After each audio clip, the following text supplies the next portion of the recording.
It's Tuesday, my name is Guy, and that means it's Off My Bridge. Today we are reviewing Star Trek the Original Series, using the same parameters that I did for the Star Trek Academy review that I did last month. I want to just preface this review by saying that this show was made in the 1960s, and so it's important for us to understand just a few fundamentals of television making from that time period, because it heavily influences how the original series was made versus how a modern show in the 2020s is made. Critically, these shows were broadcast and that was it. There was no recording of the shows, there was no reviewing of the shows. Once it was broadcast to your little town, that was it. It was also a period where you had 26 episodes, or slightly more or slightly less, depending on the contract, in which to play out your season. You had no means of creating a long-form narrative. One episode had to be discrete from the other. This was a rule of the studios because, again, you couldn't see the episodes, you couldn't record them, you couldn't watch them again. So if you missed an episode, you missed whatever happened in that episode. It just vanished. This subsequently changed in the 70s and 80s, but the idea of a long-form narrative simply wasn't on the cards.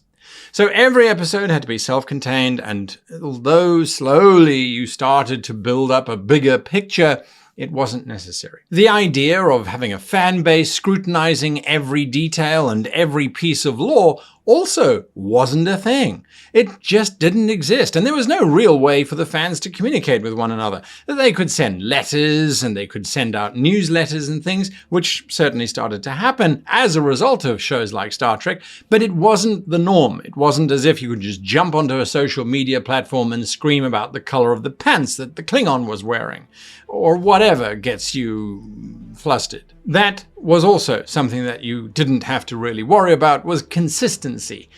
Again, because this was not something that had to be worried about in the past. It just wasn't a concept in those days.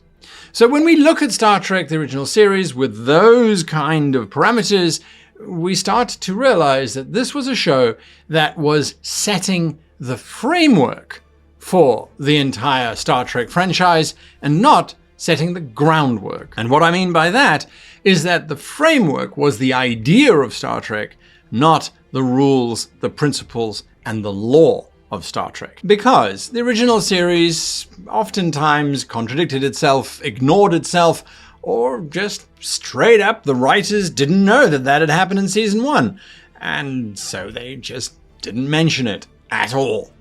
This would change in the 80s, but not significantly, not until the 90s. Anyway, that's a whole different story. Bearing in mind, I only watched the first 2 official episodes, not the pilot. Well, that's another little thing. Pilots were a major thing in television. You shot the pilot, the executives of the channel would watch the pilot, and then commission 26 episodes or not, depending on the strength of the pilot.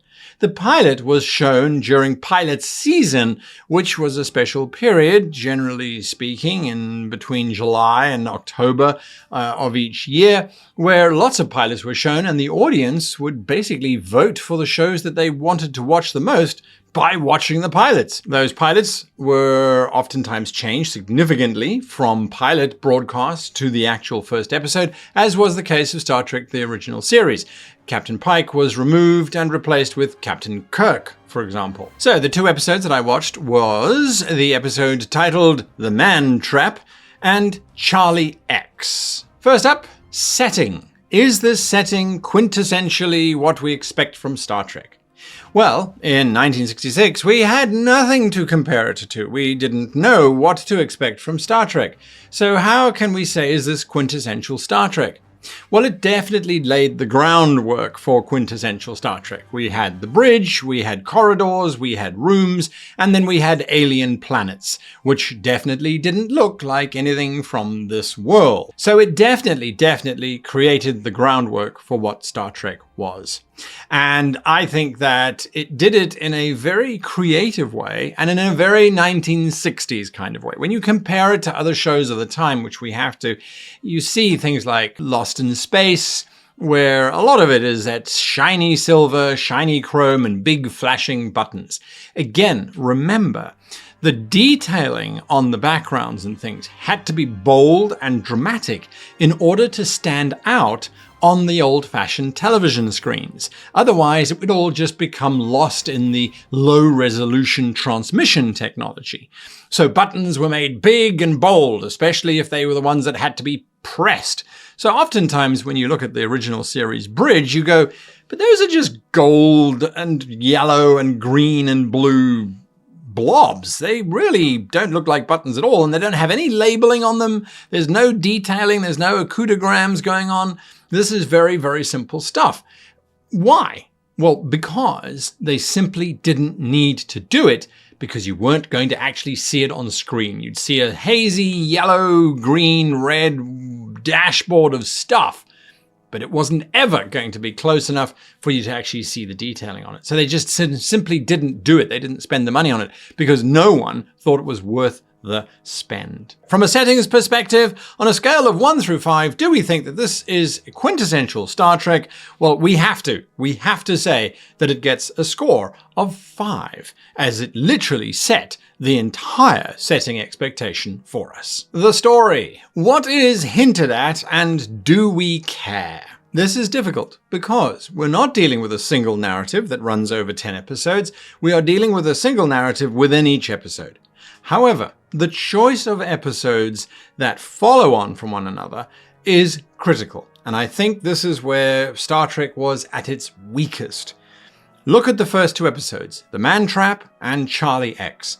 Both deal with fundamentally the same problem.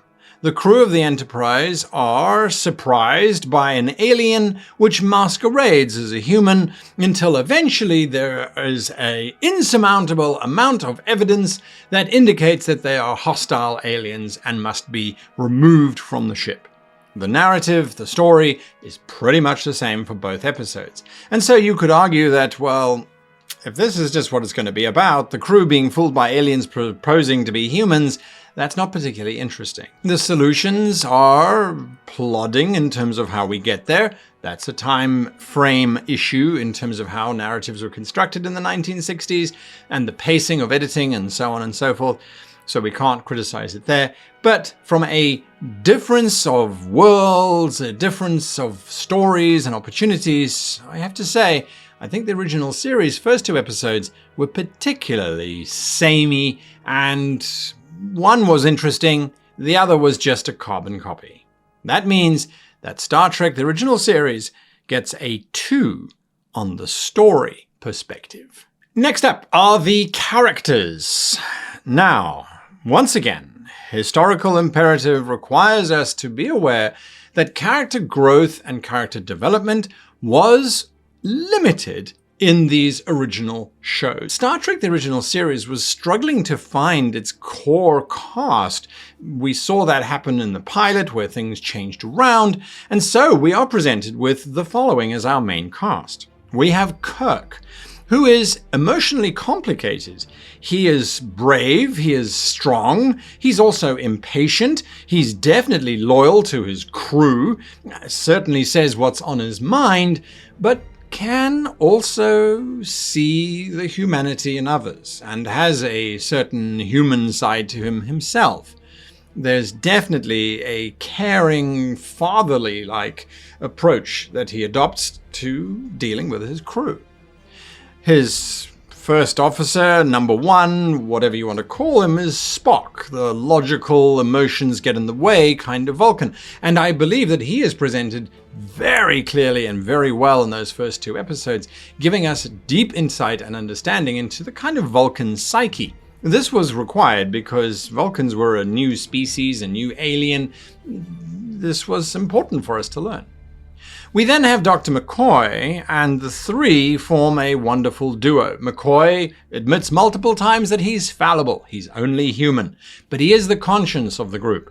And so when you combine the 3 together, you get this brash, caring, deeply logical, deeply emotional group that promise us some very interesting little conflict moments and opportunities. This is exactly what we want. But who else is part of this crew? Featuring in both episodes is Janice Rand, the captain's yeoman. She is all over the ship and is involved in both stories. She is strong-willed, determined, independent, but also feminine, and I think she knows her place in terms of she is a woman, but she's in charge of her own destiny and isn't afraid to speak up. In the 1960s, this was something of a novelty. We then have Uhura, who's also in both episodes, although not very much in the first one, and she performs the first musical. Star Trek The Original Series, Charlie X, features Uhura and Spock performing a song together. So it's interesting how music has always been there. Anyway, she comes across as being bored with her job. She is a bit flirtatious, but also strong-willed and determined to do her own thing. That's about it. Sulu is in one episode, but he's either a botanist or a helmsman or a navigator. We're not entirely sure on his position. We don't see anybody else. It's really an empty kind of space. All puns intended. So from a crew perspective, what are we hoping to see? What developments are we hoping to see? Well, there simply aren't any, really, except for the Kirk, Spock, and McCoy dynamic. And so they get a solid 3.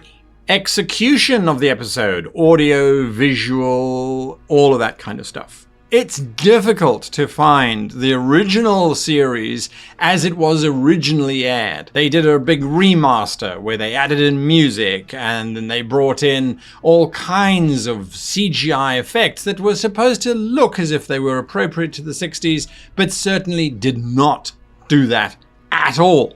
In my opinion, the majority of the CGI that they added in ruined the shows. The original effects, in my opinion, certainly met and meshed with the era and with the style of the show much better than the CGI did. There were some CGI elements that were added that were fantastic, certainly made it feel more Trek in its approach, but unfortunately, I think just detracted from it. What we can see, and those episodes that I remember seeing that hadn't been remastered, those effects were pretty damned amazing for the time, considering things like Lost in Space or Twilight Zone or Doctor Who.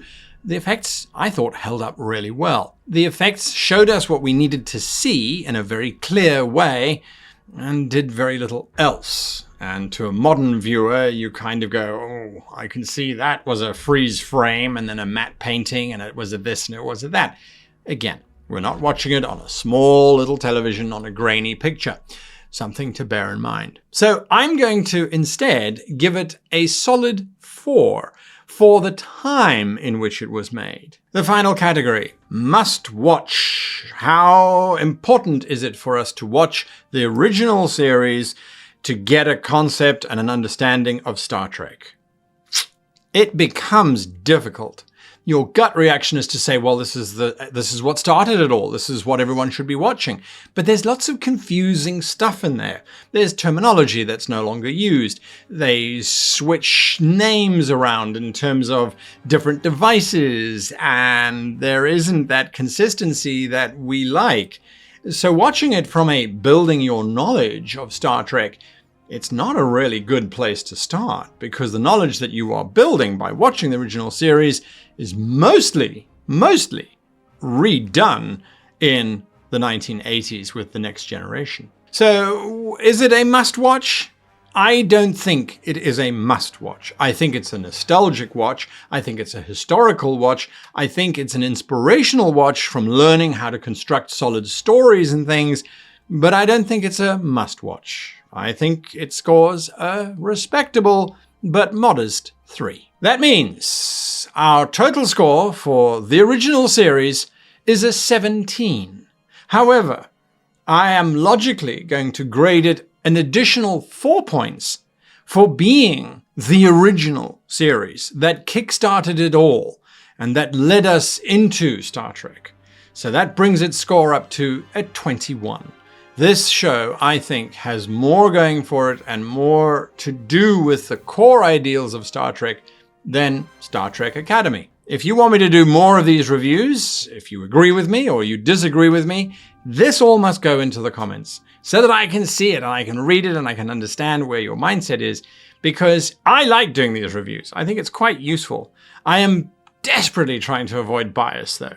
The next show that I would review would be The Next Generation. Next week, we look at using the mission briefs which Star Trek Modiphius releases periodically and how to make the most of them. And this was a request from Eric Martin. So I'll see you next week for mission briefs. Until then, however, I wish you long life and happy gaming.